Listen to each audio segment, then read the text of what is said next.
हाँ जी,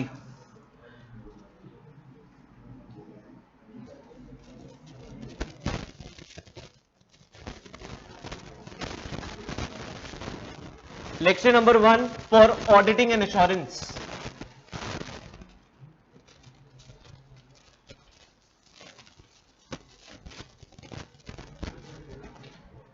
ये आपको एग्जाम में मिलने वाला है 114 मार्क्स का। आपको अटेम्प्ट करना है 100 मार्क्स का। 114 मत कराना ज्यादा एक्साइटेड होके कि सब कुछ आता है। तो 100 मार्क्स का पेपर है आपके लिए, जिसके अंदर दो पार्ट में डिवाइडेड है सब्जेक्ट, ऑब्जेक्टिव, सब्जेक्टिव। पता होगा ऑब्जेक्टिव कितने मार्क्स का आने वाला है? 30, और सब्जेक्टिव आने वाला है 70। इसके बाद भी अगर तुम ऑब्जेक्टिव क्वेश्चन पेपर होने के बाद भी अगर तुम कम मार्क्स लेके आए तो भाई तुम्हारी किस्मत खराब है, क्योंकि 30 में से कुछ क्वेश्चन तो ठीक होने चाहिए। इस 70 मार्क्स के लिए फॉर द रेस्ट 70 मार्क्स आपको कितने क्वेश्चन आएंगे? 14 मार्क्स का एक क्वेश्चन आएगा, 5 क्वेश्चन, 6 क्वेश्चन आए और 5 क्वेश्चन अटेम्प्ट किए। 14 इंटू 5 70। तो 5 क्वेश्चन अटेम्प्ट कर रहे हैं, जिसमें से एक क्वेश्चन जो है वो compulsory question. First question is compulsory, उसके बाद बाकियों में से 4 अटेम्प्ट कर लेना। गुड, इतना समझ आ गया। पहला क्वेश्चन जो कंपल्सरी वाला होगा वो आएगा ट्रू फॉल्स में। 7 ट्रू फॉल्स आएंगे, 2 मार्क्स का एक। उसके अंदर लिखा होगा स्टेट वेदर ट्रू और false, and if true why, and if false why. Reason देना पड़ेगा, और वो रीजन बड़े सिंपल है। लास्ट अटेम्प्ट का क्वेश्चन पेपर उठाओगे जब तुम्हारी ऑडिट कंप्लीट हो जाएगी, तुम्हें लगेगा यार ये तो बच्चों का खेल है। 14 मार्क्स तो वहीं से बड़ी इजीली मिल जाएंगे। हाँ, हो सकता है एक क्वेश्चन एग्जामिनर कभी ना कभी ऐसा डालता ही है, एक क्वेश्चन कभी ना कभी ऐसा डालता ही है जहां पर गूगली बॉल आ जाती है, बट अदरवाइज सिंपल क्वेश्चन है। अब क्लियर हो गया क्या क्या चीजें आने वाली हैं? 14 मार्क्स के ट्रू फॉल्स आने वाले हैं जी, 30 मार्क्स के जय माता दी करनी है, और बाकी जो है सब्जेक्ट है। क्लियर हो गया दिमाग में पैटर्न? अब बात आती है कि सिलेबस कितना है सर, ये बता दो कितना टाइम लगेगा सिलेबस में। अब वो बात कर लेते हैं। आपका जो सिलेबस है वो 2 मॉड्यूल में डिवाइडेड है। मैंने डिवाइड नहीं किया, आईसीआई ने डिवाइड करके दिया। 14 चैप्टर्स और 2 मॉड्यूल। मॉड्यूल 1 में आप देख रहे हैं 8 चैप्टर है, मॉड्यूल 2 में कितने रह गए? 6 रह गए। बिल्कुल, बड़ी अच्छी मैथ्स है आपकी। अगर आपने मॉड्यूल 1 कर लिया, you are done with audit, क्योंकि मॉड्यूल 2 जो है वो बड़ा ही सिंपल है। मॉड्यूल 1 बेस बना देता ऑडिट का। अगर आपको ऑडियो क्लियर नहीं है, this turbulence in the voice, सही है? एक सेकंड रुको यार। अब तुम पहले कभी बोल देते हो ऑडियो क्लियर है बिल्कुल, फिर मैं किसी को बुलाता हूँ माउस टाइम ऑडियो ठीक हो जाती है।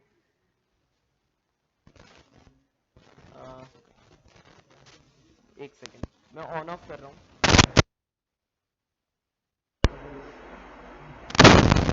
हाँ जी, अब बताओ क्लियर है?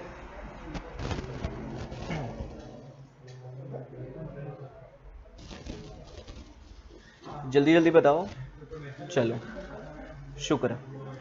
तो 2 मॉड्यूल है, मॉड्यूल 1 मॉड्यूल 2। मॉड्यूल 1 हो गया तो समझ लो ऑडिट कंप्लीट आ गई आपको, और मॉड्यूल 1 बड़ी प्रैक्टिकल है, मॉड्यूल 2 बड़ी सिंपल। मॉड्यूल 1 एक बार मैं आपको रन थ्रू करा देता हूं, चैप्टर्स कौन से हैं, चैप्टर्स के नाम से आपको पता लग जाएगा कि इसके अंदर क्या होने वाला है। सिर्फ 2 मिनट लूंगा इसके अंदर, उसके बाद ऑडिट स्टार्ट करूंगा।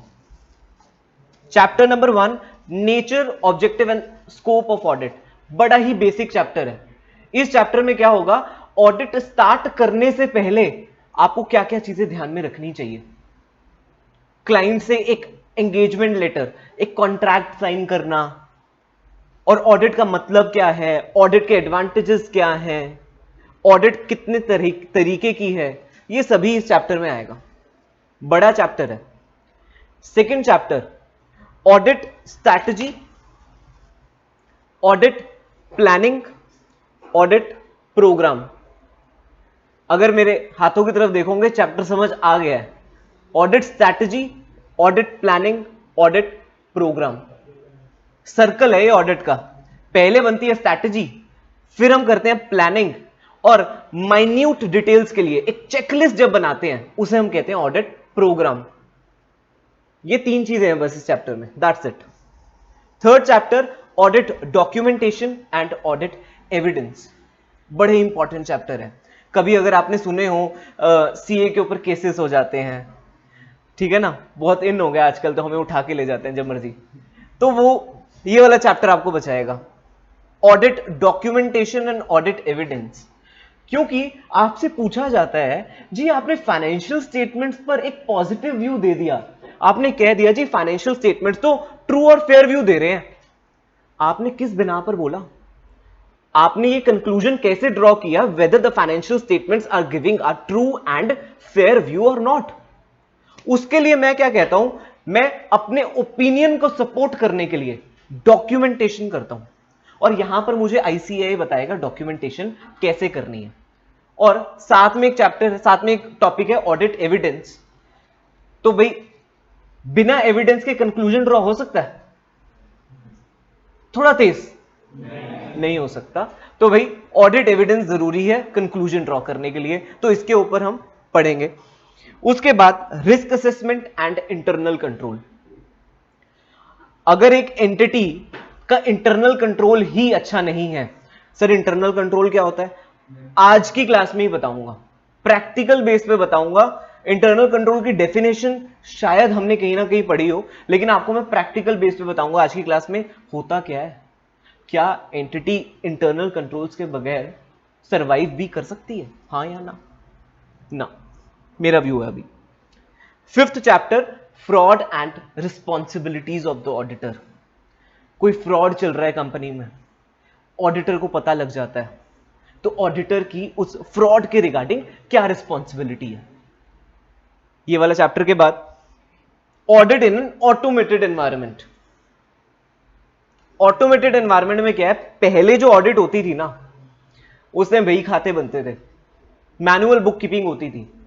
अब क्या होता है, अब तो इतने सॉफ्टवेयर्स हैं, अब इतनी टर्नओवर है, अगर बाय चांस आप ऐसी फर्म में चले गए जहां पे क्लाइंट जो है वो रिलायंस है और आपको रिलायंस का ऑडिट करना पड़ गया, आप तो बिल चेक ही नहीं कर पाओगे ना, इतने बिल्स होंगे।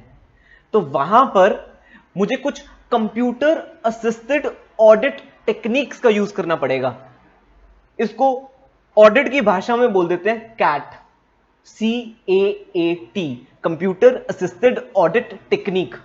वो आपको, अगर आप किसी बिग फोर में या किसी टॉप लेवल की फर्म में जाओगे आर्टिकलशिप के लिए या जॉब के लिए, तब जाके आपको पता लगेगा कि ऑटोमेटेड एनवायरनमेंट में ऑडिट कैसे किया जाता है। तो ये वाला चैप्टर हम प्रैक्टिकली मैं आपको बताऊंगा मेरा एक्सपीरियंस क्या है। उसके बाद ऑडिट सैंपलिंग। ये पिछला अभी मैंने जो इंट्रोडक्शन दिया कि भाई रिलायंस गए सारे बिल्स चेक कर सकते थे, नहीं कर सकते थे, तो आ गया ना अगला चैप्टर सैंपल यार, ठीक है, audit sampling. Last analytical procedures. Analytical procedures अभी दिमाग के ऊपर से जाएगा, अभी मैं डिस्कस नहीं कर रहा, सिर्फ अभी आपको सिर्फ नाम बता रहा हूं चैप्टर का, एनालिटिकल प्रोसीजर्स है। अभी आगे इंट्रोडक्शन आएगा, इसकी डेफिनेशन ये थोड़ा सा टेक्निकल है, इसलिए अभी डिस्कस नहीं कर रहा। उसके बाद आ जाता है module 2।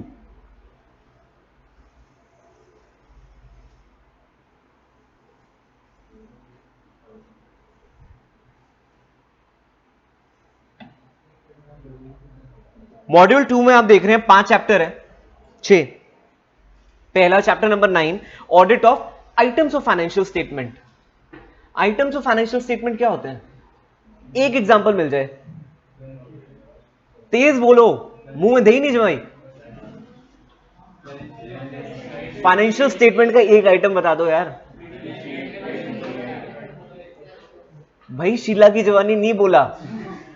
Items of financial statement, share capital, reserves and surplus, fixed assets, current liability, long term borrowing, short term borrowing, revenue, expenses. 12th class तक इतना तो करके आए हो आइटम्स, या कोई और ही आइटम? नेक्स्ट, कंपनी ऑडिट, ये तो तुम करके आए हो, लॉ में करके आओगे, सेम चैप्टर है, लेकिन इसको हम यहां पर भी करेंगे क्योंकि यहां पर एग्जाम में आता बहुत है। बड़ा अच्छा बेनिफिट है अगर आप इसको कंपनी लॉ में अच्छे से सीखा है ना, यहां पर at least which I have seen in the past attempts 15 marks के आ जाता है। सोच के देखो, 15 मार्क्स का एक चैप्टर, मैं तो इसको सबसे पहले पढ़ूं। चलो नेक्स्ट जो है chapter number 11, audit reports. Eight the end of the day audit करके करना क्या है? रिपोर्ट ही तो देनी है। Weather the financial statements present a true and fair view, भाई फाइनेंशियल स्टेटमेंट ओके है या नहीं, उस पर तो रिपोर्ट देनी है। अब वो रिपोर्ट जो है मैं अपनी भाषा में तो दे नहीं सकता, मुझे आईसीएआई ने फॉर्मेट दिया है। भाई आप एक फॉर्मेट में ही रिपोर्ट देंगे, अगर हर कोई अपनी रिपोर्ट अपने फॉर्मेट में देने लग गया ना तो कोई स्टैंडर्डाइजेशन रहेगी नहीं। तो इसकी वजह से एक ऑडिट रिपोर्ट चैप्टर आपके लिए। Next is audit of banks. Audit of banks अलग से क्यों दे दिया सर? एंटिटी अलग है, बैंक का ऑडिट आपको पार्टिकलशिप में बहुत मिलने वाला है और इतना अच्छा एक्सपीरियंस होगा आपका बैंक के ऑडिट का। मैं आपको अपने पर्सनल एक्सपीरियंस अभी एक दो बताऊंगा बैंक के ऑडिट में। जब हम गलतियां निकालते हैं ना, तब उस टाइम ना जितने भी वो सीनियर पीपल होते हैं ना, मैनेजर, जब आप बैंक में जाते हैं कहते हैं सर मुझसे बात कर लो, और वो आपसे बात नहीं करते, वो आपको चाय पानी पे बुलाएंगे। फिर आपको एक दो लूप होल्स बता दूंगा, जो एक दो गलतियां बता दूंगा, जब आप बैंक ऑडिट पे जाओगे ना पक्का गलतियां मिल जाएंगी। फिर आप बैठ जाना आगे, मैनेजर के आगे ऐसे टेबल के ऊपर पैर रख के अपना, समोसे से क्या काम चलता है भाई, ये तो तुम कोल्ड ड्रिंक में मान गए, मैं तो नहीं मानता था। अच्छा next, audit of different type of entities. इसके अंदर अलग अलग तरीके की एंटिटीज का ऑडिट है। क्लब का ऑडिट कैसे करेंगे, होटल का ऑडिट कैसे करेंगे, हाँ ये आई ना बात, ये आई ना बात, होटल का ऑडिट कैसे करेंगे, सिनेमा का ऑडिट कैसे करेंगे, कोऑपरेटिव सोसाइटी का ऑडिट कैसे करेंगे, अलग अलग एंटिटीज है। Last but not the least, standards on auditing. Sir standards on auditing आपको पहले बताना चाहिए था। हाँ जी, हॉस्पिटल का भी बिल्कुल, काफी सैड बच्चे हैं। अच्छा तो स्टैंडर्ड्स ऑन ऑडिटिंग, आईसीएआई ने क्या कहा, भाई जब भी ऑडिट करोगे ना एक बेंचमार्क रख लेना कि इतनी चीजें तो चेक करके ही आनी है, इससे कम चीजें चेक मत करना।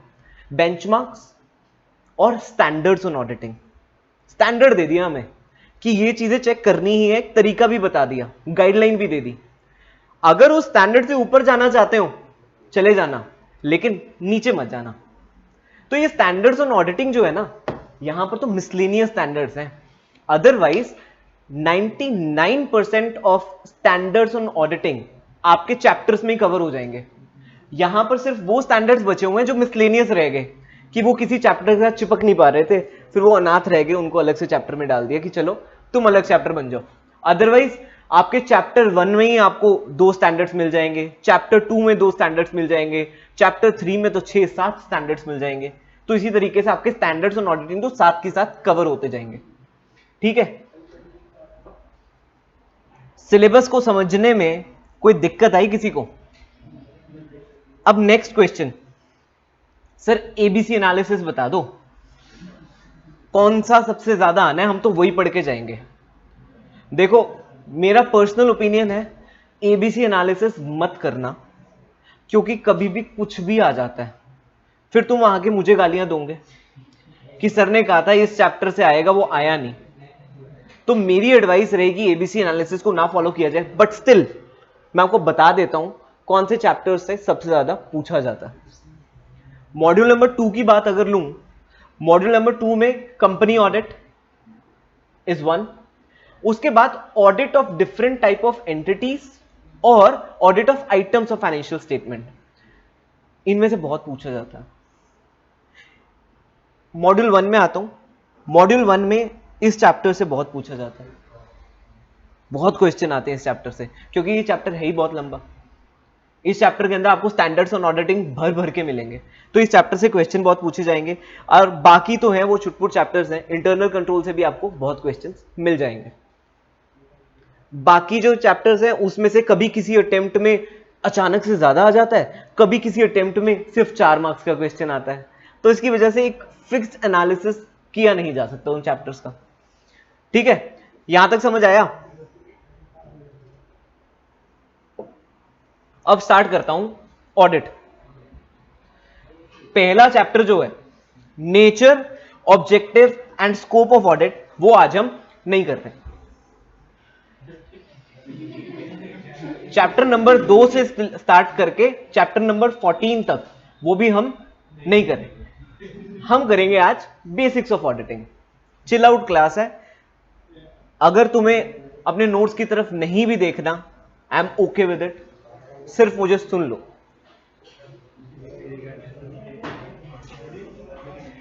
पहले क्या समझना जरूरी है सर, ऑडिट का मतलब क्या है? कोई ऐसा इंसान जिसने अभी तक डेफिनेशन ना पढ़ी हो लेकिन मुझे अपनी देसी भाषा में बता सके ऑडिट है क्या? क्या सर सब्जेक्ट है इंटर का?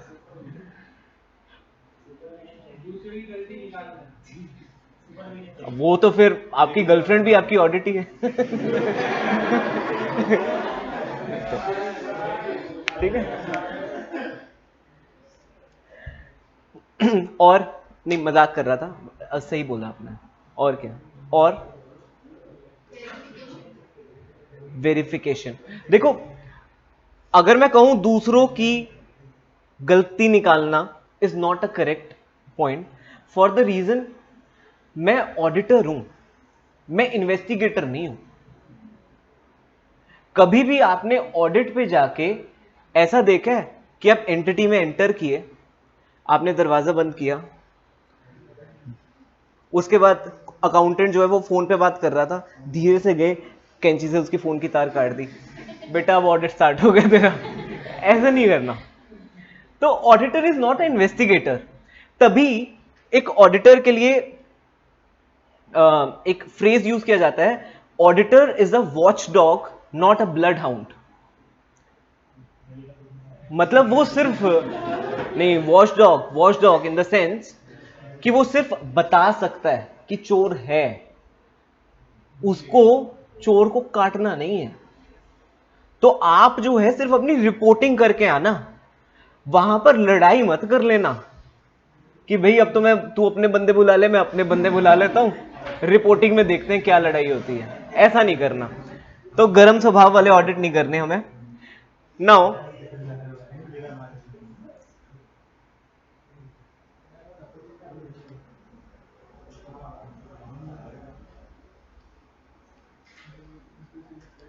audit is an independent examination. Audit is an independent examination.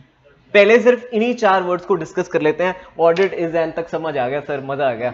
बस इंडिपेंडेंट एग्जामिनेशन नहीं समझ आया, वो समझा दो। भाई इंडिपेंडेंस क्या है? इंडिपेंडेंट क्या है? इंडिपेंडेंट आजादी।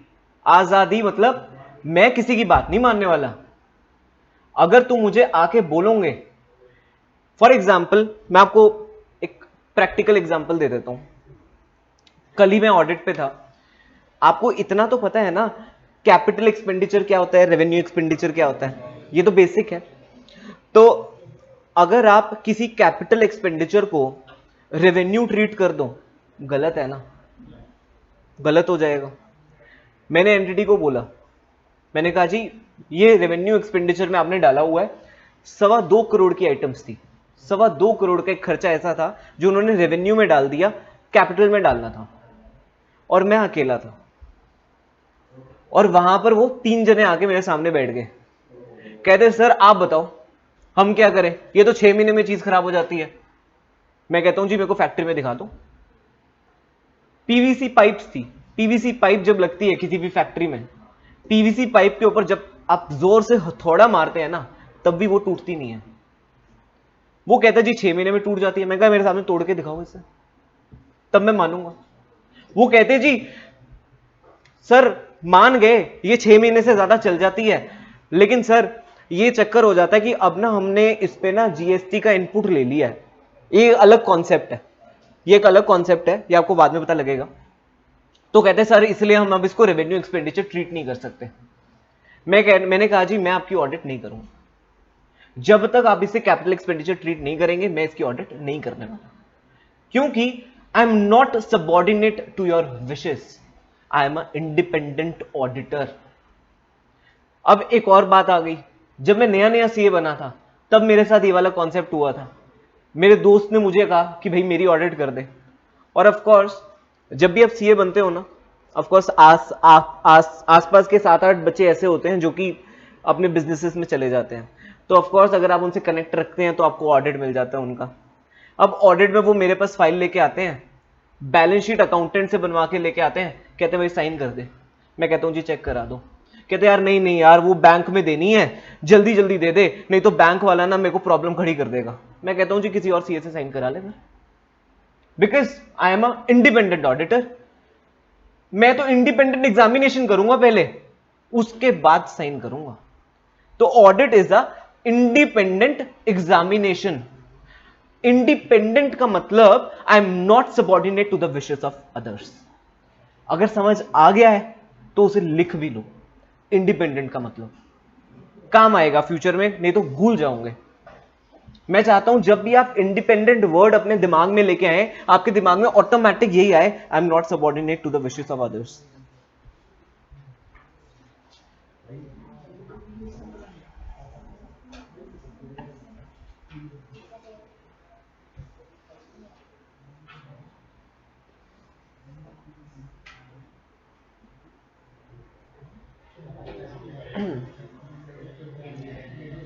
An audit is an independent examination, that is, I'm not subordinate to the wishes of others. आगे चलूं थोड़ा सा और, बोर मत होना, बड़ी इंपॉर्टेंट डेफिनेशन है। ऑडिट समझाना जरूरी है ना, मतलब क्या है। An audit is an independent examination of financial information of any entity. Sir financial information क्या होती है, कोई बता दो।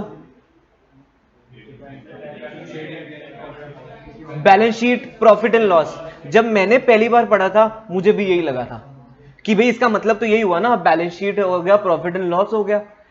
सर लेकिन यहां पर फिर फाइनेंशियल स्टेटमेंट क्यों नहीं लिखा गया? An audit is independent examination of financial statement लिख देते, फाइनेंशियल इंफॉर्मेशन क्यों लिखा? यस यस, वेरी गुड, बहुत बढ़िया। Financial information is a wide term, उसका मतलब जो है वो थोड़ा सा उसका दायरा बड़ा है। फाइनेंशियल इंफॉर्मेशन के अंदर कंपनी का डेटा भी आ जाता है, कंपनी के जो भी चीजें हैं, जो भी डॉक्यूमेंट्री प्रूफ्स है वो भी आ जाती हैं, cash flow statements, notes to accounts, सब कुछ आ जाता है। इसका डेफिनेशन जो है मैं आपको लिखवा दूंगा, लेकिन मेरा सिर्फ मतलब आपको समझाने का यह था, एटलीस्ट आप एग्जाम में फाइनेंशियल स्टेटमेंट मत लिख के आना, क्योंकि इससे क्या होगा, डेफिनेशन का दायरा जो है वो छोटा हो जाएगा। So audit is a independent examination of financial information of any entity. यहां तक समझ आ गया? वेदर प्रॉफिट ओरिएंटेड और नॉट, भाई चाहे प्रॉफिट कमा रही है, चाहे नॉट फॉर प्रॉफिट ऑर्गेनाइजेशन है, हमें फर्क नहीं पड़ता, सबकी ऑडिट हो सकती है, इरिस्पेक्टिव ऑफ इट्स साइज। और लीगल फॉर्म, लीगल फॉर्म क्या होती है? Partnership, proprietorship, company, LLP. When such an examination is conducted with the view to express an opinion। भाई मैंने इस एग्जामिनेशन को क्यों किया, मैंने इतनी मेहनत क्यों की है? ओपिनियन देने के लिए यार। सिर्फ एक पैरा का ओपिनियन देने के लिए मैंने पूरी झक मारी है ऑडिट में।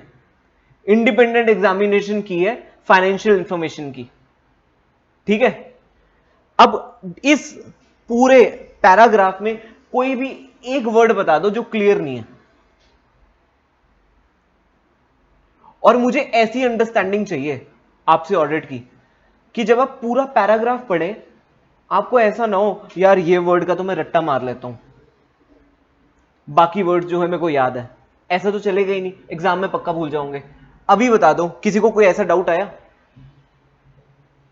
मुंह से बोल दो, नहीं आया? एक बार मेरे साथ डेफिनेशन रिपीट कर दोगे तेज? मैं भी बोलता हूं, an audit is a independent examination of financial information of any entity whether profit oriented or not, irrespective of size or legal form, when such an examination is conducted with a view to express an opinion thereon. ओम, बढ़िया, समझ आया? जान गए audit क्या है? ठीक है, अब नेक्स्ट,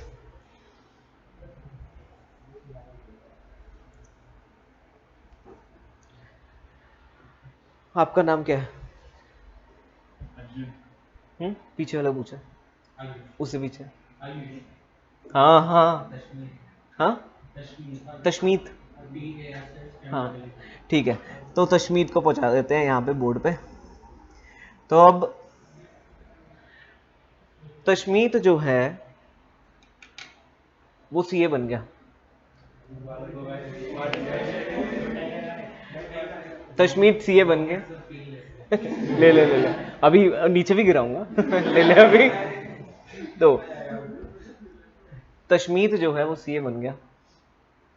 अब सीए बनने के बाद लेकिन इसने एक गलती कर दी कि इसने ऑडिट भी पढ़ ली, लेकिन इसने क्या है, इसने ना आर्टिकलशिप जो है वो की नहीं, ऐसे ही कहीं पर रख दिया।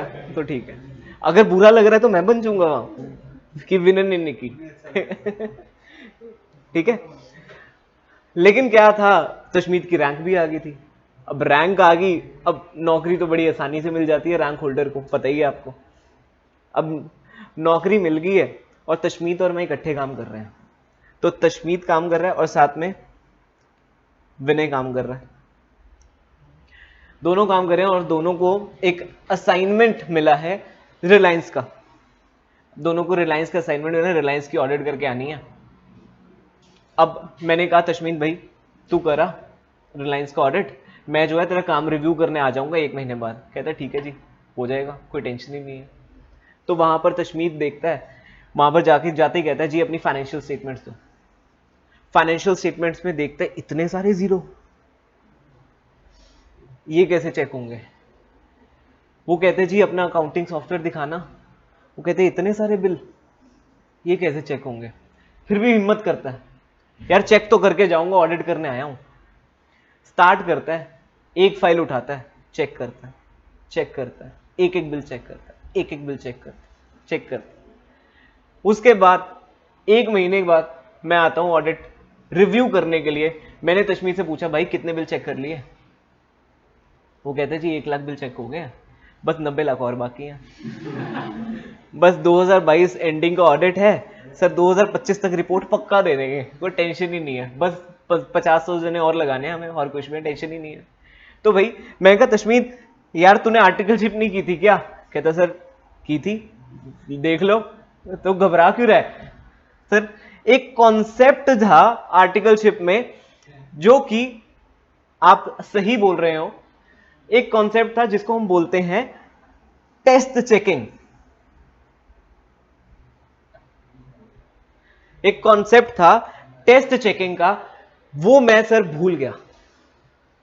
तभी मैं ना एक एक इनवॉइस, सारे इनवॉइसेस बैठ के चेक करने लग गया। मैं कहता हूं भाई तशमीत ऐसे तो ऑडिट हो ही नहीं सकती, हम सारे इनवॉइसेस चेक कर ही नहीं सकते, हम तो सिर्फ टेस्ट चेकिंग कर सकते हैं। तो कहता चलो ठीक है सर, ये वाली बात मुझे समझ आ गई। तो ऑडिट का एक दूसरा कॉन्सेप्ट है टेस्ट चेकिंग। उसके बाद मैंने कहा भाई अब तू फिर से ऑडिट कर, मैं फिर से 1 महीने बाद आता हूं। 1 महीने बाद अब पक्का तो अपनी रिपोर्ट दे देगा सर? टेंशन ही मतलब, क्या टेंशन। तो 1 महीने बाद मैं फिर से आया। अब तशमीत जो है वो बहुत खुश है, वो कहता है सर ऐसा काम किया है आप हैरान रह जाओगे। मैं बताओ सर, गलती निकाली है, दिखाओ। सर 50,000 की गलती निकाली है। सर 50,000 करोड़ की टर्नओवर है, उसमें से 50,000 की मैंने गलती निकाल दी, और अंबानी जी खुद मेरे सामने तालियां बजा के गए हैं, लेकिन मैं समझ नहीं पाया कि वो क्यों तालियां बजा रहे थे। कहते हैं जी क्योंकि वो हमें 50 लाख की ऑडिट फीस देते हैं और हम उनको 50,000 की गलती निकाल के देते हैं, बस बहुत है, बाकी रिफंड दे देंगे उन्हें ऑडिट फीस का, क्या ही है। तो यहां से कौन सा कॉन्सेप्ट पता लगा तुम्हें? एक, क्या ये गलती जो तशमीत ने निकाली, क्या ये गलती तो थी, ये एक मिस स्टेटमेंट तो थी, ऑडिट की भाषा में इसे मिस स्टेटमेंट बोलते हैं, लेकिन क्या ये एक मटीरियल मिस स्टेटमेंट थी? जल्दी बताओ। नहीं थी। ठीक है, एक और एग्जांपल ले लेता हूं। तशमीत जो है, अभी छोड़ देते हैं, आप बताओ आपका नाम क्या? अर्जुन। तो तशमीत जो है वो तो रिलायंस में ही था, अर्जुन जो है वो पीएनबी बैंक की ऑडिट करने गया हुआ था। तो अर्जुन के पास मैं पहुंचा, मैं कहा भाई क्या निकाला है? कहता सर ये देखो, ये ना विनय एक डिपॉजिटर है, उसका अकाउंट है और उसके अकाउंट में ना बैलेंस 1,000 रुपए है। सर बैंक ना 3% का ब्याज देता होता है, तो 1,000 रुपए पे आप सर देखो 30 रुपए का ब्याज बनता है पूरे साल का, लेकिन बैंक ने जो है सिर्फ 2 रुपए 99 पैसे क्रेडिट किए हुए हैं। सर गलती, सर बहुत गजब हो गया सर, ये क्या होगा? मैंने कहा भाई अर्जुन फैन हो गया मैं तेरा, तूने क्या गलती निकाली है? क्योंकि पीएनबी बैंक में 10 करोड़ अकाउंट है, 10 करोड़ अकाउंट है, और हर अकाउंट में अगर 10 पैसे की गलती है ना, तो उसको गिन के देखो अब कितनी की बनी गलती है। बना ना? अर्जुन की तारीफ बनती है कि नहीं बनती? अब तो बनती है। 10 करोड़ से मल्टीप्लाई करोगे वो गलती बड़ी हो गई।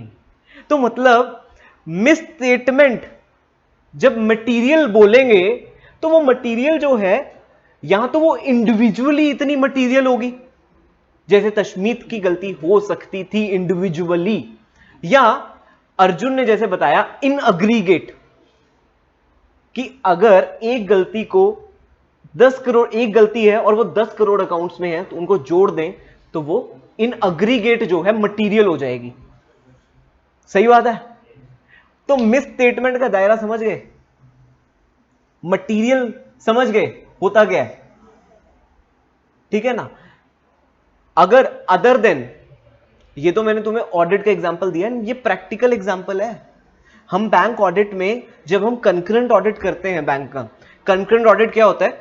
बैंक में हम रेगुलर जो उनकी वर्किंग है महीने दर महीने चेक करते हैं, उसमें हम ये भी चेक करते हैं सेविंग अकाउंट में जो इंटरेस्ट क्रेडिट हुआ है वो बैंक के सिस्टम ने सही तरीके से क्रेडिट किया है या नहीं। वैसे तो अकाउंटिंग सिस्टम है बैंक का, ऑटोमेटिकली पोस्ट हो जाती है एंट्री, कोई गिनती नहीं करता, पीछे उनका सिस्टम है, लेकिन अगर सिस्टम में ही गलती है तो भाई बहुत बड़ी गलती आपने पकड़ ली। और अगर ये गलती ऑल इंडिया लेवल पे निकल आई कि पीएनबी के सिस्टम में यही चल रहा है, तो भाई माशाअल्लाह हो जाएगा, आपका नाम बन जाएगा, केस स्टडी बनेगी आपके ऊपर।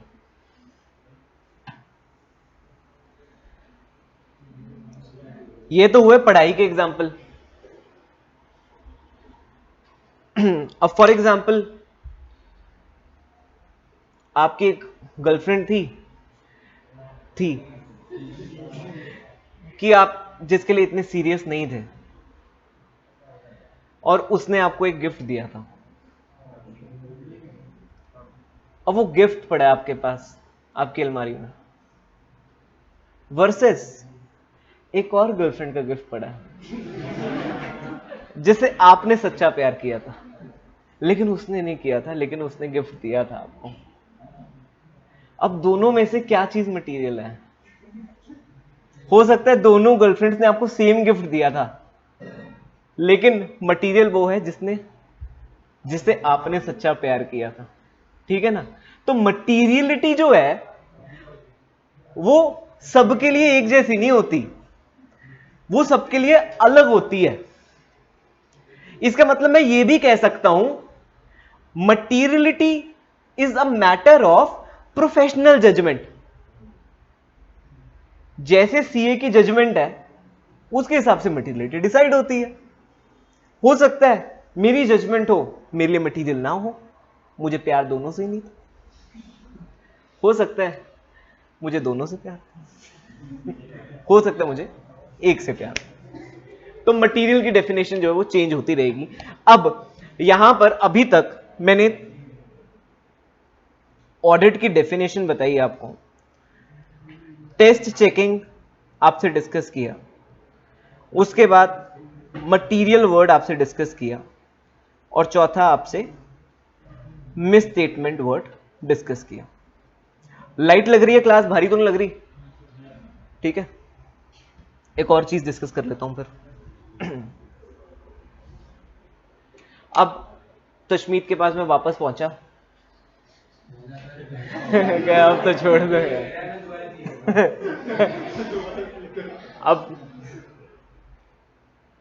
अब तशमीत ने कहा कि सर मुझे एक डाउट है,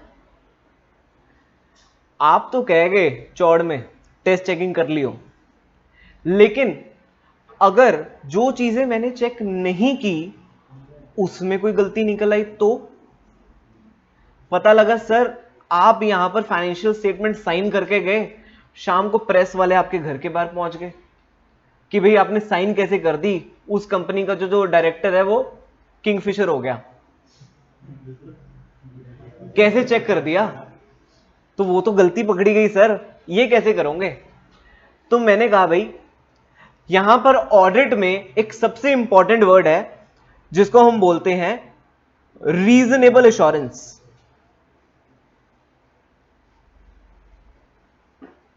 तभी इस सब्जेक्ट का नाम है ऑडिटिंग एंड एश्योरेंस।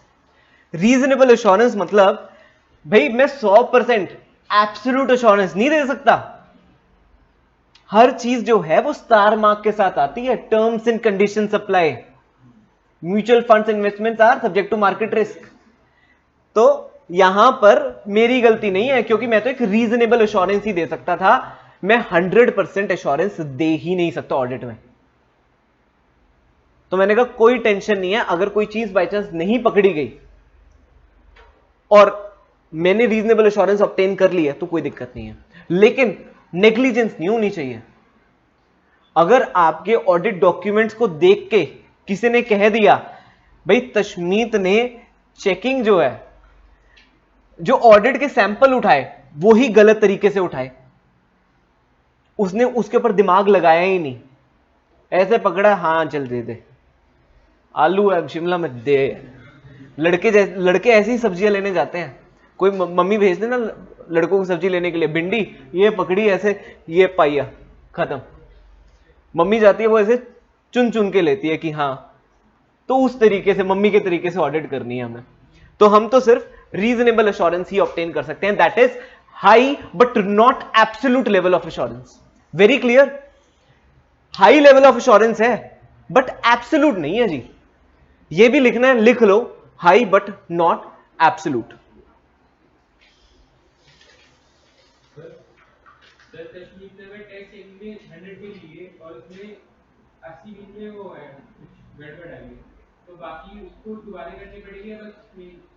ये क्वेश्चन तब अप्लाई होगा फॉर से तशमीत ने 100 बिल लिए, उसको 80 बिल में गलतियां निकल गई, उसको पता लगा यार ये तो गड़बड़ हो सकती है, तो वो क्या करेगा, वो और डिटेल्ड चेकिंग करेगा। इस केस में जैसे ही आपको ऐसा पता लगता है कि सैंपल में गड़बड़ आई है, आप उस सैंपल वो टाइप ऑफ इनवॉइसेस सारे मंगा लेते हैं। फॉर एग्जांपल मुझे फिक्स सेट सेल हुई है, मुझे पता लगा सैंपल में फिक्स सेट्स के बिल पर जीएसटी नहीं लगा हुआ, मैं कहूंगा यार जितनी भी फिक्स सेट सेल हुई है ना सब सारे बिल ले आओ, डिटेल चेकिंग। जैसे ही गलती मिली मैं तो पकड़ लूंगा।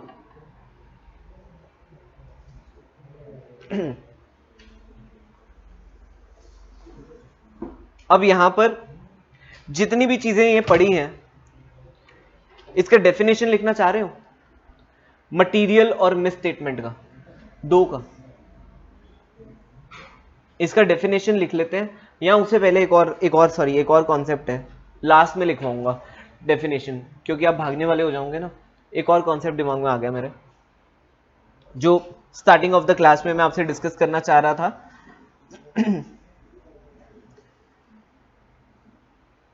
Internal control. इंटरनल कंट्रोल क्या है? कोई एग्जांपल दे सकते हो?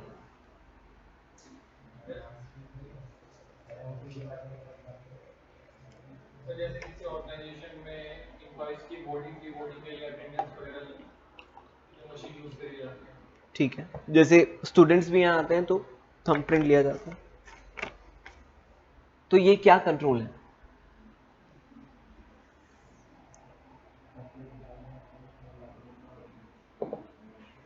एक एग्जांपल देता हूं,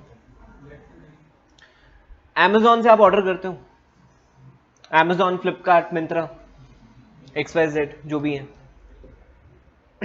उसमें क्या होता है, जैसे ही आप ऑर्डर प्लेस करते हो आपको साथ के साथ एक मैसेज आ जाता है, your order has been placed.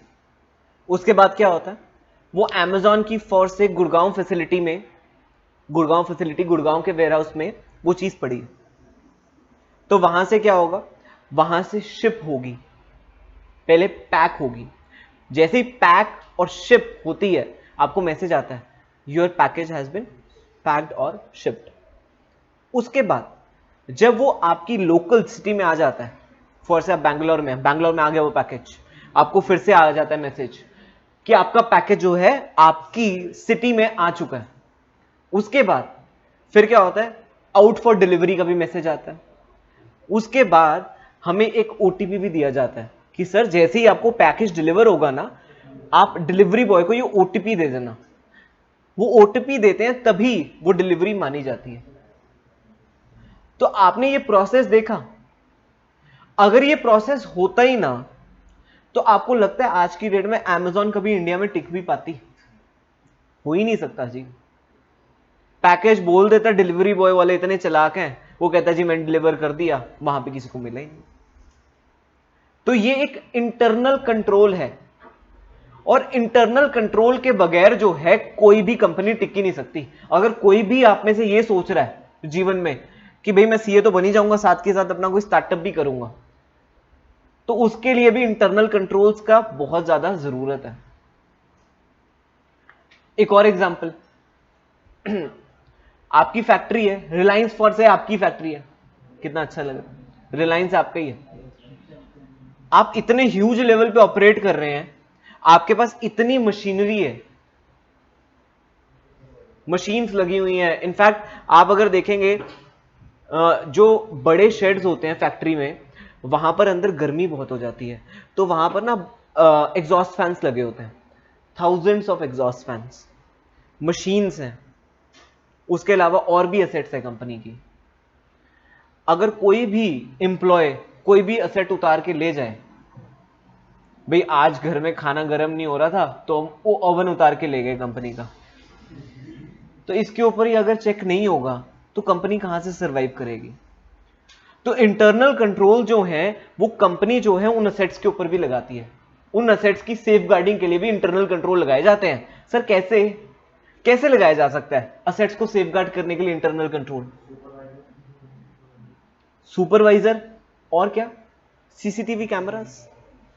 उसके बाद क्या होता है, कंपनी जो है वो एक ऑडिटर को भी अपॉइंट करती है कभी कभी, कि चेक कीजिए कि मेरे जो बुक्स में असेट्स आ रहे हैं क्या वो फिजिकली हैं भी, और अगर फिजिकली हैं क्या वो हेल्दी कंडीशन में है।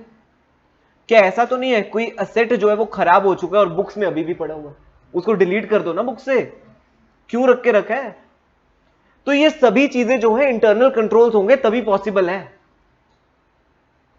अभी मैं यहां पर क्लास दे रहा हूं, मैंने अपने ऑफिस में कैमरा लगाया है ताकि कोई भी बच्चा भाग ना जाए। आप आर्टिकलशिप करोगे, आपको जैसे ही दिखा कि हाँ विनय तो है नहीं, चलो निकलते हैं, तो वो चेक रखता हूं, मैं सबको चेक करता रहूंगा क्या चल रहा है, सबका एक्सेस लेता रहता हूं, शेयर फोल्डर में देखता रहता हूं। क्या है ये? इंटरनल कंट्रोल है। इंटरनल कंट्रोल के बगैर बिजनेस चल ही नहीं सकता। कॉन्सेप्ट समझ आ गया? बहुत बढ़िया।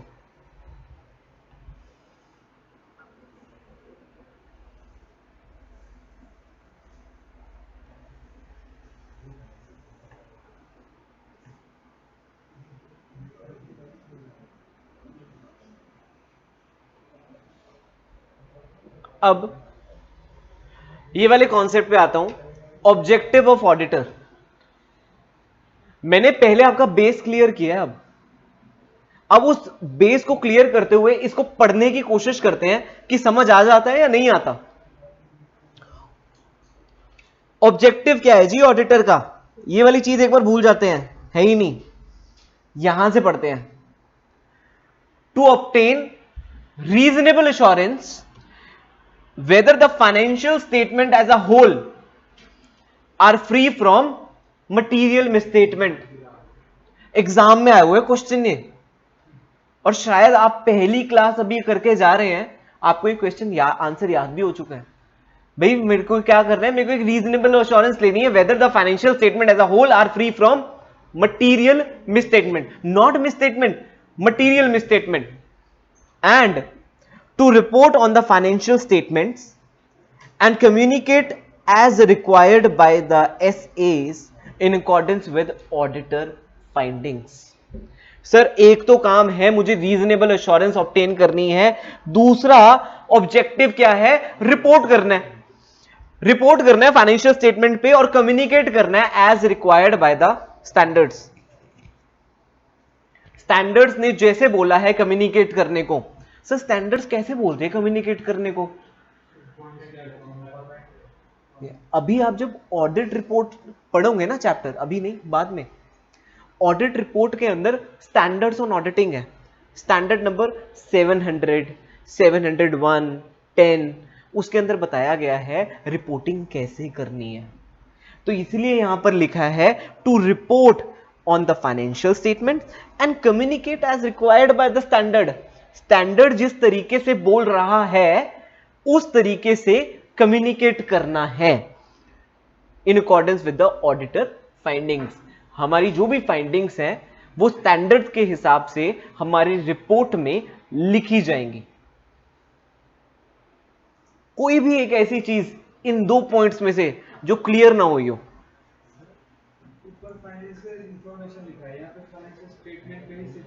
फाइनेंशियल स्टेटमेंट, क्योंकि at the end of the day what are financial statements?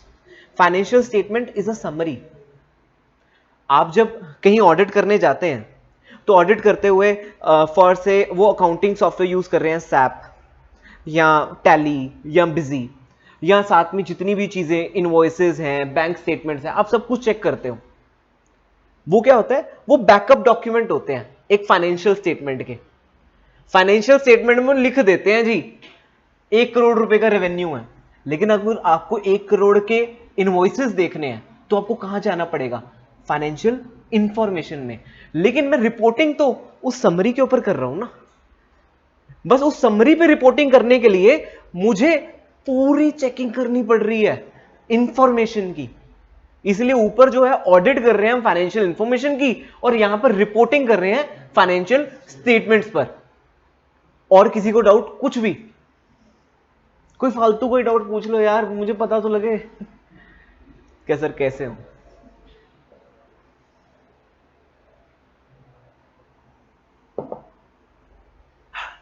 Exam में क्वेश्चन आया हुआ 4 मार्क्स का, objectives of auditor.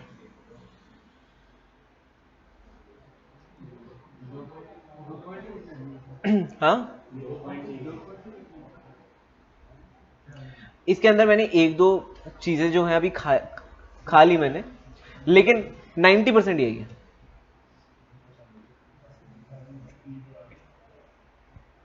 Test checking ऋषि का कैसे होगा? टेस्ट चेकिंग के अंदर हम इनवॉइसेस जो हैं वो सैंपल बेसिस पर उठाएंगे।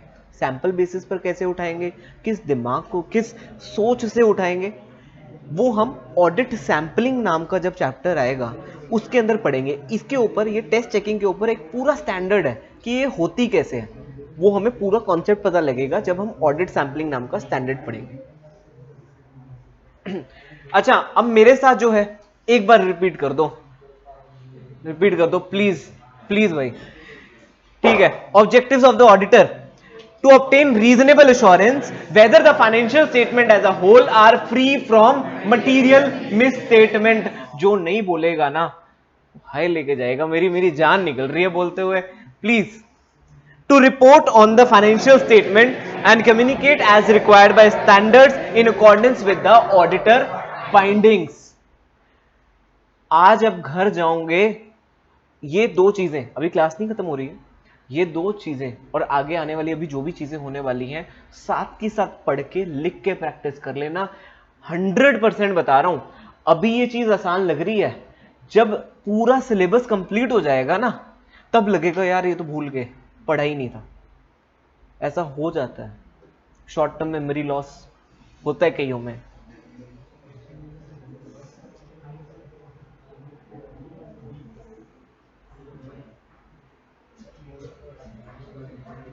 एक और छोटा सा कॉन्सेप्ट पढ़ लेते हैं, aspects to be covered in audit. Exam में डायरेक्ट क्वेश्चन आता है, जब आपको जब बुक्स मिलेंगी उसमें पास्ट ईयर क्वेश्चंस हैं, उसमें जाके देखोगे ना सीधा question, what are the aspects to be covered in audit. क्या भगवान ने मतलब सीधा डायरेक्ट आपके लिए देखा है क्वेश्चन और आपको भेजा है। समझने का पॉइंट है, समझ लेते हैं। Aspects to be covered in audit, audit में क्या क्या चीजें आपको कवर करनी है। सर सबसे पहले मैं अकाउंटिंग सिस्टम्स को और इंटरनल कंट्रोल्स को देखूंगा। आई होप इंटरनल कंट्रोल आपको क्लियर है। Accounting system word is very simple, जो भी अकाउंटिंग सिस्टम, जो भी मेरा सॉफ्टवेयर यूज हो रहा है उसको मैं जज करता हूं। सर उसको कैसे जज कर सकते हैं, उसको कैसे जज कर सकते हैं सर? मैं क्या करता हूं, बैंक में जब जाता हूं ऑडिट के लिए, मैं एक डमी एंट्री पास करवा के देखता हूं। डमी एंट्री मैं कहता हूं जी एक डिपॉजिटर का अकाउंट खोल दो और उसके अंदर इंटरेस्ट की एंट्री पास करके दिखा दो। बैंक जैसे ही डिपॉजिटर का अकाउंट खोलेगा, उसके अकाउंट में फॉर से कोई भी पैसा डालता है और उसके ऊपर अगर इंटरेस्ट कैलकुलेट कर देगा बैंक का सिस्टम सही, तो मैं मान लूंगा अकाउंटिंग सिस्टम ठीक है। अगर उस अकाउंटिंग सिस्टम में गलती निकल आई तो मुझे पता लग जाएगा कि ये तो अकाउंटिंग सिस्टम ही खराब है, मुझे बाहर की बार पता लग गया। अब ये बताओ, अगर अकाउंटिंग सिस्टम खराब है या इंटरनल कंट्रोल वीक है तो चेकिंग ज्यादा करूं या कम? बहुत बढ़िया, डिटेल्ड चेकिंग करूंगा। अगर अकाउंटिंग सिस्टम अच्छे हैं, इंटरनल कंट्रोल स्ट्रांग है, तो चेकिंग कम भी चल जाएगी। तो इसी की वजह से सबसे पहले जरूरी होता है ऑडिट में जाते ही उसके अकाउंटिंग सिस्टम्स को, इंटरनल कंट्रोल्स को एग्जामिन करना। And this is the first aspect to be covered in audit. Second, review the system and procedures. Procedures क्या? It is a part of internal control. This second point is a sub part of internal controls, कि क्या system और क्या procedures use हो रहे हैं। इसके अंदर अभी हम इंटरनल कंट्रोल पे जाएंगे ना, ये वाला पॉइंट डिटेल में क्लियर होगा। हालांकि इंटरनल कंट्रोल के ऊपर पूरा एक चैप्टर है, चैप्टर नंबर 4 है risk assessment and internal control, लेकिन डेफिनेशन में अभी आपको लिखवा दूंगा, क्योंकि इंटरनल कंट्रोल ना बहुत बार आएगा, चैप्टर नंबर 1, 2, 3 में बार बार इंटरनल कंट्रोल वर्ड यूज होगा। आई होप आपको एक बेसिक अंडरस्टैंडिंग मिल गई है, डिटेल्ड अंडरस्टैंडिंग आपको चैप्टर 4 में मिलेगी। Vouching of transactions to ensure authenticity and validity of transaction. Sir vouching क्या होता है? वाउचिंग, वाउचर्स को चेक करना, वाउचिंग सिंपल है, कोई नहीं, सही बोल रहा हूं, ऐसी कोई बात नहीं है। जब खुद पे विश्वास ना हो, खुद ही अपने आप पे हंस पड़े क्या गलत ही होगा मैंने बोला तो। To ensure the authenticity and validity of transaction के लिए वाउचिंग बहुत जरूरी है। जब आप टेस्ट चेकिंग करते हो, आपने फॉर एग्जांपल सेल का एक इनवॉइस चेक करना है and you want to ensure कि ये सेल ऑथेंटिक है। कैसे इंश्योर करोगे? तरीके बता दो, एक एक तरीका, एक बंदे से एक ही तरीका आना चाहिए।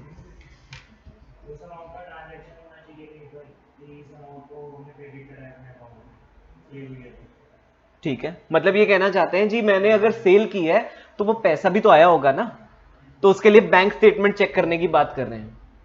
बड़ा वैलिड पॉइंट है। उसके अलावा जीएसटी सही लग रहा हो, ठीक है, इन्होंने भी एक पॉइंट बता दिया। और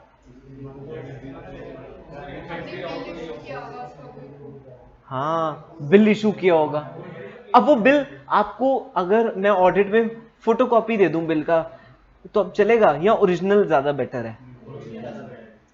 तो अभी तक मुझे पॉइंट्स जो जानने में आए हैं, एक ओरिजिनल बिल मिल जाए, बैंक में पैसा आया हो, जीएसटी सही से लगाओ, और किसने बोला इन्वेंट्री आउट हो? बड़ा अच्छा पॉइंट है, इन्वेंट्री आउट हो, बहुत बढ़िया। और आजकल तो यस वेरी गुड पॉइंट, मैं तो यही बोलने वाला था। अरे आपने बोला इन्वेंट्री आउट हो, अगला पॉइंट यही होना चाहिए।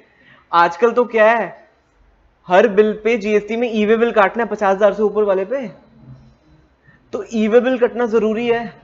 ई वे बिल कट गया तो भाई जीएसटी भी चेक ही हो गया। और आजकल तो क्या है, ई वे बिल से ही इंपोर्ट हो जाता है डेटा जीएसटी रिटर्न्स में। तो स्टॉक आउट हुआ है कि नहीं, ई वे बिल है या नहीं, जीएसटी रिटर्न्स में रिपोर्टिंग है या नहीं, बैंक स्टेटमेंट में पैसा है या नहीं, उसके अलावा और कोई चीज कोई भी दिमाग में आ रही हो, कुछ भी?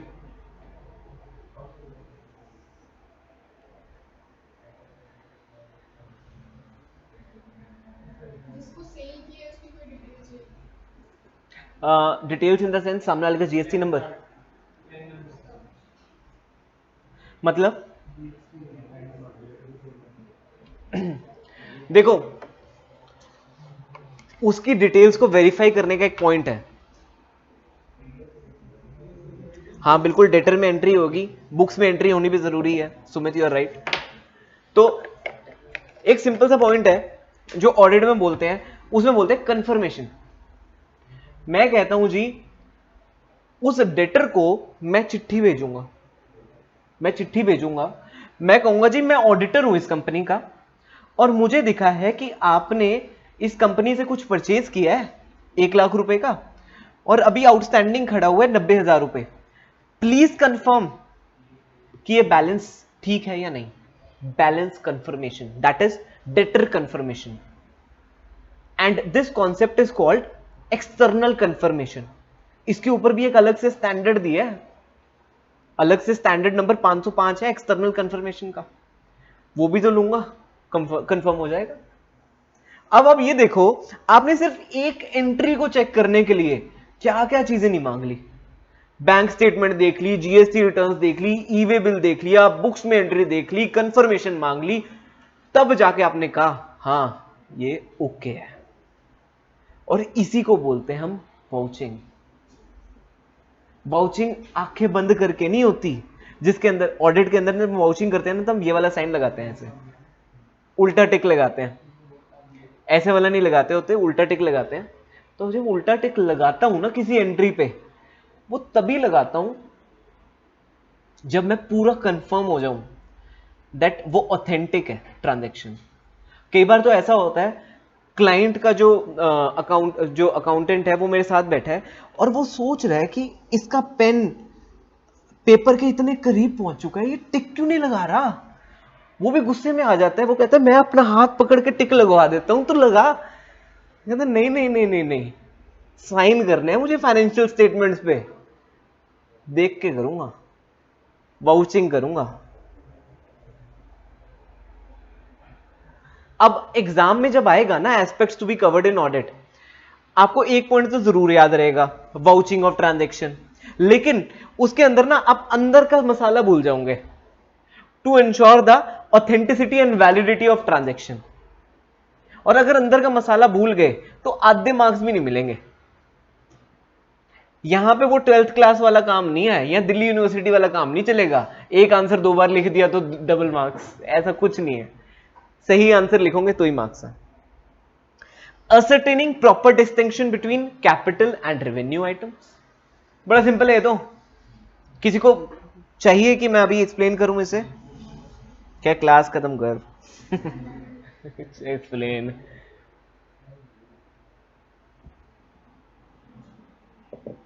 अच्छा, verification of assets and liabilities.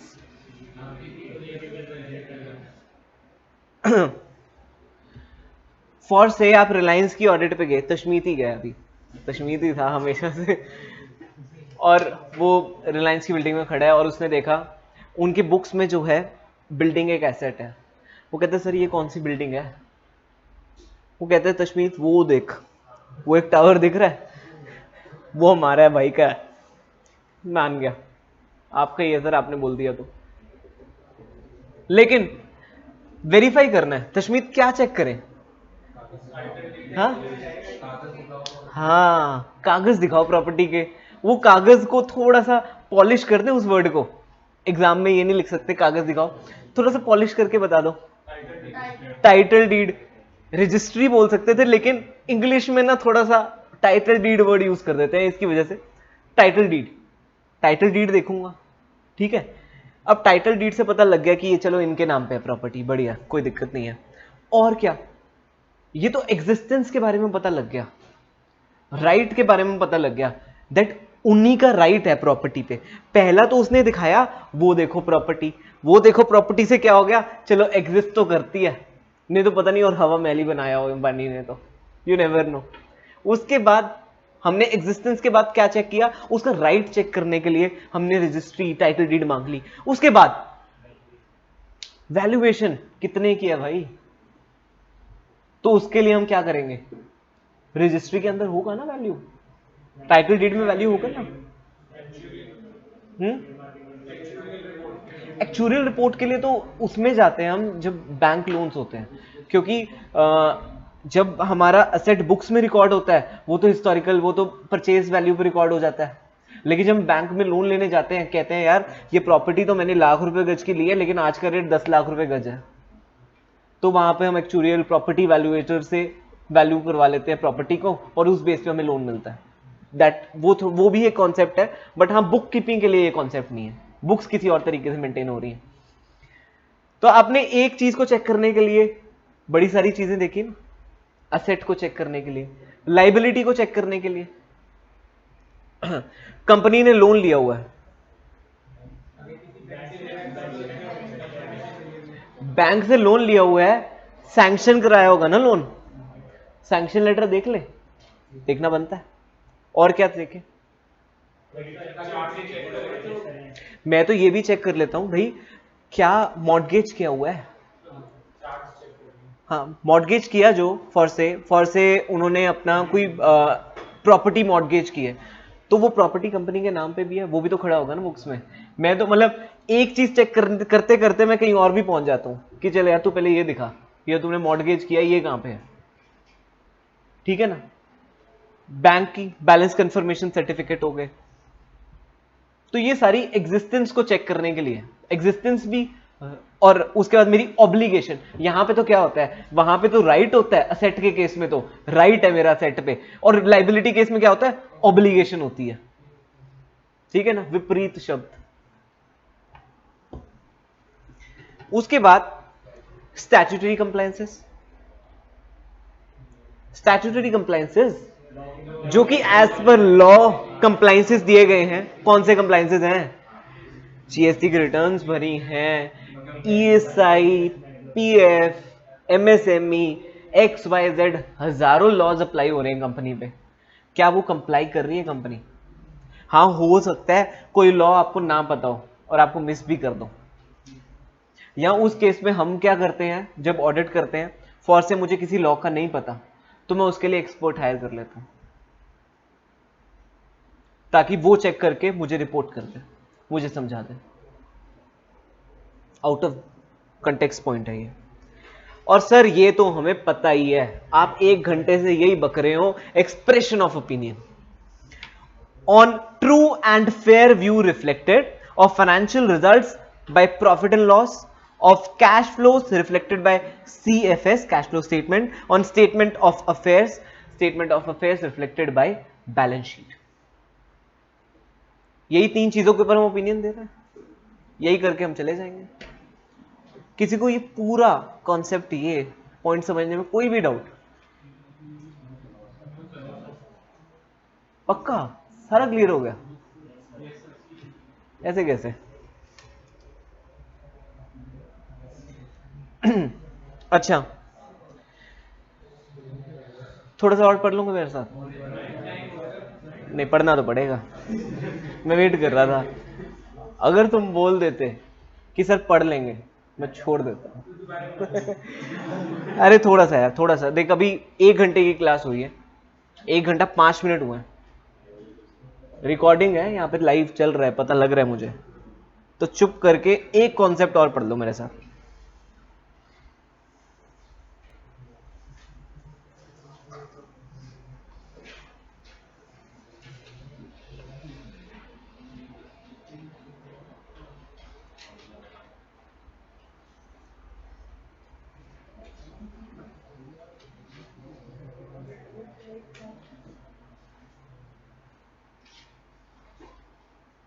Last concept of the day,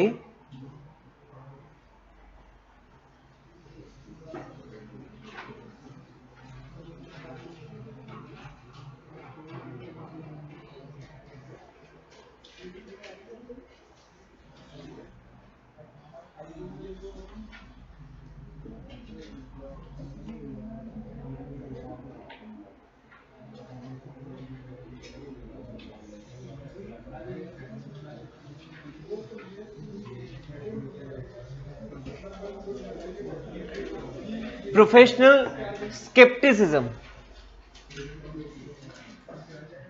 आसान भाषा में बोले तो शक्की दिमाग।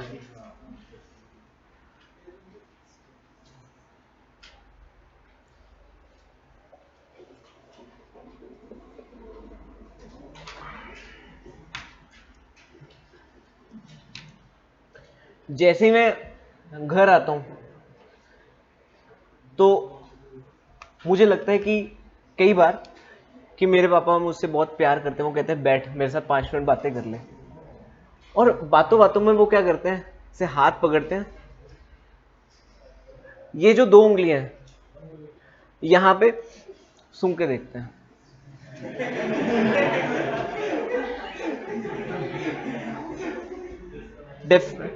सिर्फ ये लास्ट पॉइंट, ये इसमें कुछ नहीं मिला, चलो फिर 2 मिनट और, फिर ऐसे करके यहां पे कि भाई पता लगे लेफ्टी है राइटी है, ठीक है, एक यहां पर। उसके बाद फिर आते ही भाई थोड़ा और तेज बोल विनय, ताकि मुंह से सुगंध आए, आपके पता लगे। और हद की बात तो ये है कि अगर मेरे मुंह से पान की भी स्मेल आ जाए, वो कहते हैं पान क्यों खाया होगा, तो वो बैकग्राउंड में जा चुके हैं। ये अपने दोस्तों के साथ गया, पहले इसने शराब पी, उसके बाद फिर इसने हुक्का पिया होगा, फिर ये आया है पान खा के।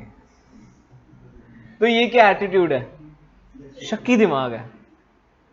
ये पापा का भी होता है, मम्मी का भी होता है, गर्लफ्रेंड का भी होता है, और आपका भी हो सकता है, ठीक है। तो यहां यही जो शक्की दिमाग है ये ऑडिट में अप्लाई होता है। उसमें ही बोलते हैं जब भी हम कोई चीज चेक करते हैं ना, हम एक प्रोफेशनल स्केप्टिसिज्म के एटीट्यूड से करते हैं। और उस एटीट्यूड को क्या बोलते हैं, an attitude that involves a questioning mind, हर चीज को क्वेश्चन करना। जब भी आप ऑडिट करते हैं, आपने एक सेल की ट्रांजैक्शन को चेक करने के लिए कितना क्वेश्चन किया ना, वेरिफिकेशन करनी थी असेट की लायबिलिटी की, कितना क्वेश्चन किया ना, आप वही चीज कर रहे थे। तो यहां पर एक बार इसकी डेफिनेशन देख लेते हैं। An attitude that includes a questioning mind, being alert to conditions, being alert to conditions which may indicate possible misstatement whether due to fraud or error, fraud या एरर की वजह से कोई मिसस्टेटमेंट। फ्रॉड ज्यादा गंदी चीज है या एरर, क्या सर शराब, फ्रॉड। तो यहां पर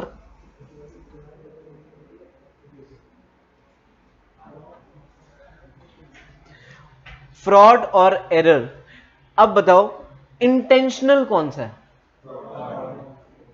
जान बूझकर किया गया कौन सा है, फ्रॉड। इंटेंशनल, उसके बाद ये अनइंटेंशनल हुआ। ज्यादा जल्दी कौन सी चीज पकड़ी जा सकती है? एरर, क्योंकि एरर को छुपाने की कोशिश नहीं की जाती ना। किसी ने अगर 69 की जगह 96 लिख दिया तो वो चीज जो है उसने गलती से की है और वो शायद आप ऑडिट के टाइम पकड़ लोगे।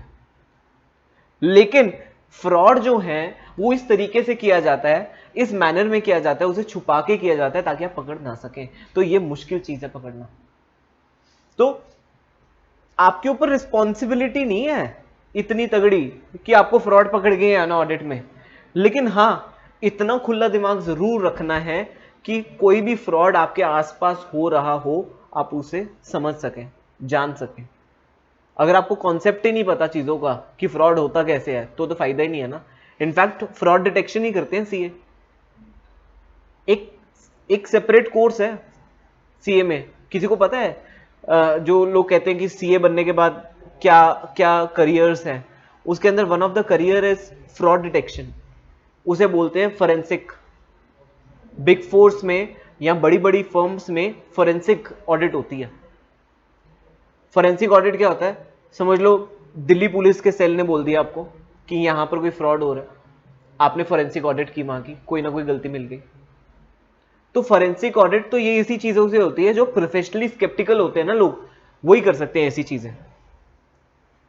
वाउचिंग करना तो बहुत आसान है, ये चीज करके देखो। An attitude that involves a questioning mind, being alert to conditions which may indicate possible misstatement due to error or fraud, and a critical assessment of audit evidence. Audit evidence जब मिलेगा, audit evidence के base पे conclusion draw करने वाले हो। Audit evidence क्या होते हैं? अगर मुझे कोई सेल की एंट्री वेरीफाई करनी है तो उसके लिए इनवॉइस मेरे लिए एक ऑडिट एविडेंस है, उसके लिए डेटर कंफर्मेशन मेरे लिए एक ऑडिट एविडेंस है, XYZ और भी ऑडिट एविडेंस है। उनको मैं क्लोजली जज कर रहा हूं, क्रिटिकल असेसमेंट कर रहा हूं। क्रिटिकल असेसमेंट मतलब बहुत ध्यान से चेक करना उस ऑडिट एविडेंस को। तो ये सारा प्रोफेशनल स्केप्टिसिज्म का पार्ट है। आगे थोड़ा सा और बढ़ता हूं। Auditor shall plan and perform an audit with professional skepticism. It reduces the risk of, अगर आप प्रोफेशनली स्केप्टिकल हो, आप हर चीज को शक की निगाह से देखते हो, आपकी सिक्स्थ सेंस बहुत अच्छी है, आप डिटेक्ट कर लेते हो आपके आसपास अगर कोई गलतियां हैं, तो उससे किस चीज का रिस्क कम होगा? किस चीज का रिस्क कम होगा? It will reduce the risk of overlooking unusual circumstance. कोई अनयूजुअल, कोई 1000 में से एक गलती वो आप ओवरलुक ना हो जाए, वो छूट ना जाए, वो आपको मदद मिलेगी, उसका रिस्क कम हो जाएगा।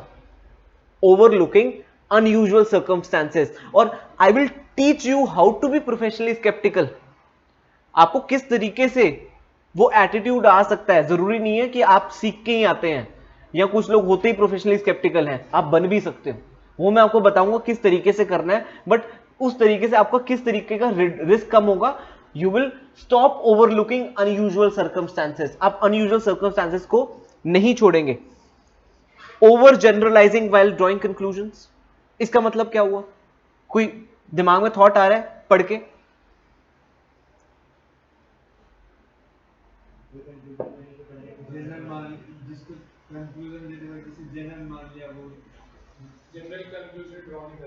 जनरल कंक्लूजन ड्रॉ ना करने का मतलब क्या है? अगर मैं ढंग से ऑडिट करता हूं ना, तो मैं हर पॉइंट पे अपना ओपिनियन एक्सप्रेस कर सकता हूं। अगर मैं इतनी ब्रॉडर ऑडिट कर देता हूं तो वहां पर मेरे कंक्लूजन्स जो हैं वो मैं लिख देता हूं, हां जी ये सारी चीजें ठीक है। लेकिन अगर मैं जनरल कंक्लूजन के अलावा स्पेसिफिक कंक्लूजन देता हूं तो मैं कहता हूं हां जी सारी चीजें ठीक है except this transaction in this ledger, इसमें यह गलती थी। वो होता है जनरल कंक्लूजन ना देना, स्पेसिफिक कंक्लूजन देना। Using inappropriate assumptions in determining the NTE of audit procedure. NTE short में हमेशा याद रखना, ये टर्म बार बार यूज होगी ऑडिट में। NTE इसका मतलब nature, timing and extent of audit procedures and evaluating the results there of.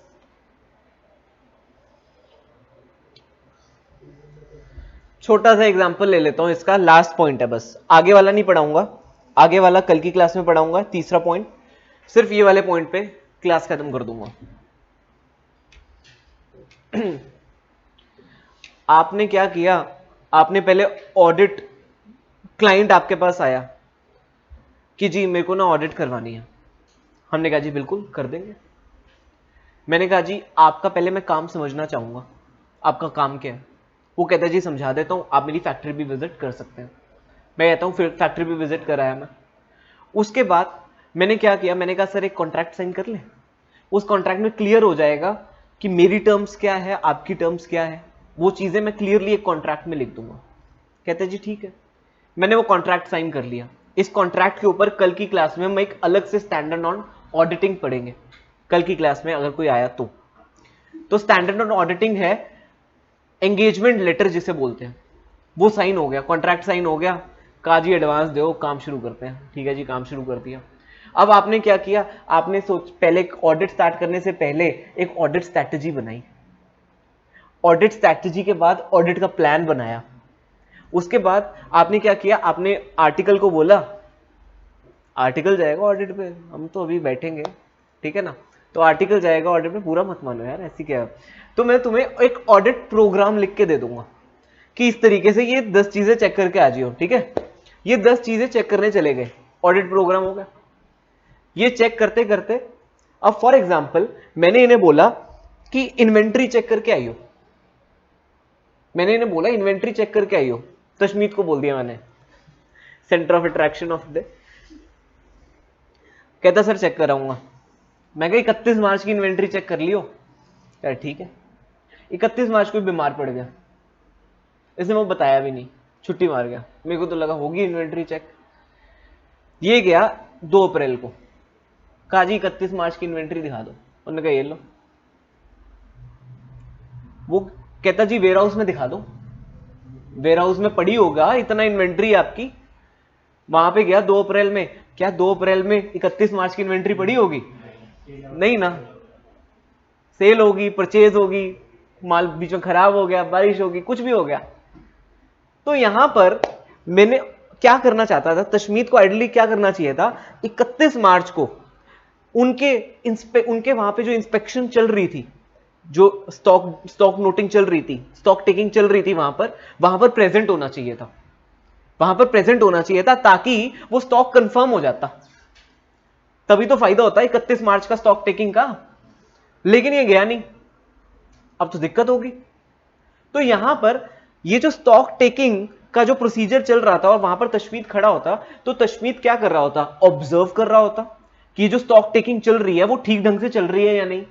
और हो सकता है बीच में इंस्पेक्शन भी कर लेता कि जो बंदे स्टॉक टेकिंग कर रहे हैं वो ठीक ढंग से कर रहे हैं या नहीं। ये जो मैंने 2 वर्ड बोले, ऑब्जर्वेशन और इंस्पेक्शन, ये एक ऑडिट प्रोसीजर है, ये एक ऑडिट प्रोसीजर है जो कि आने वाले चैप्टर्स में हम पढ़ेंगे। अभी सिर्फ एक छोटा सा एग्जांपल है, उसको ये ऑडिट प्रोसीजर लगाने थे। ऑडिट प्रोसीजर की नेचर क्या थी, ऑब्जर्वेशन और इंस्पेक्शन। टाइमिंग कब था, टाइमिंग कब लगाने थे, 31 मार्च को, और किस गहराई तक लगाने थे वो तशमीत की मर्जी थी। Extent, NTE of audit procedures, nature, timing, extent, उसकी मर्जी थी। अगर उसको लगता कि यहां पर ये गड़बड़ कर रहे हैं स्टॉक टेकिंग में, हो सकता है ये गहराई से चेकिंग करवाता वहां पे। हो सकता है अगर इसको लगता है स्टॉक ठीक है तो वो कह देता कि चलो जी ये तो हो गया, अगले पे जाओ। तो ये वाली जो चीजें हैं, अगर यहीं पर आप प्रोफेशनली स्केप्टिकल होते तो हो सकता है आप कोई भी इन अप्रोप्रिएट एजम्पशन ना लेते इन ऑडिट प्रोसीजर्स की सिलेक्शन में। और हो सकता है अगर आप प्रोफेशनली स्केप्टिकल नहीं है तो आप शायद ऑब्जर्वेशन इंस्पेक्शन प्रोसीजर तो लगाओगे ही नहीं। आप तो कहोगे जो बुक्स में आ रही है ठीक है, चल रहा है काम, ऑडिट हो जाएगी, मैं अपनी ऑडिट में कमेंट डाल दूंगा, inventory has been certified by the management. लेकिन मैं क्योंकि प्रोफेशनली स्केप्टिकल ऑडिटर हूं, इसकी वजह से मैंने सही एजम्पशंस ली, मैंने सही ऑडिट प्रोसीजर पकड़ा, मैंने सही टाइमिंग पे गया उस ऑडिट प्रोसीजर को लगाने के लिए, और किस गहराई तक लगाना था मैंने वो भी देखा, क्योंकि मैं प्रोफेशनली स्केप्टिकल था। थोड़ा सा समझ आया, कहानी समझ आई? ये जितने भी शब्द मैंने बोले ये अगले चैप्टर ना पूरे चैप्टर्स हैं इन पे, ऑब्जर्वेशन पे, इंस्पेक्शन पे। मैं आपको अभी लेमन लैंग्वेज में समझा रहा हूं ताकि आपके दिमाग में कॉन्सेप्ट क्लियर हो जाए। अगर आप कल की क्लास में आएंगे तो हम थोड़ा सा और आगे बढ़ेंगे, इसके अंदर कॉन्सेप्ट कल की क्लास में थोड़े से और पढ़ेंगे, और साथ में एक नया स्टैंडर्ड शुरू करना चाहूंगा, स्टैंडर्ड ऑन ऑडिटिंग। मैं चाहूंगा सबसे पहले कॉन्ट्रैक्ट साइन करना जरूरी होता है किसी भी काम से, तो एंगेजमेंट लेटर वाला स्टैंडर्ड जो है मैं चाहूंगा स्टार्ट करें। अगर चाहते हो मैं डेफिनेशन लिखवाऊं तो लिखवा दूं, मतलब लिख दूं, सिर्फ चुप करके लिखता रहूंगा, आप नोट कर लेना, पक्का बाय गॉड।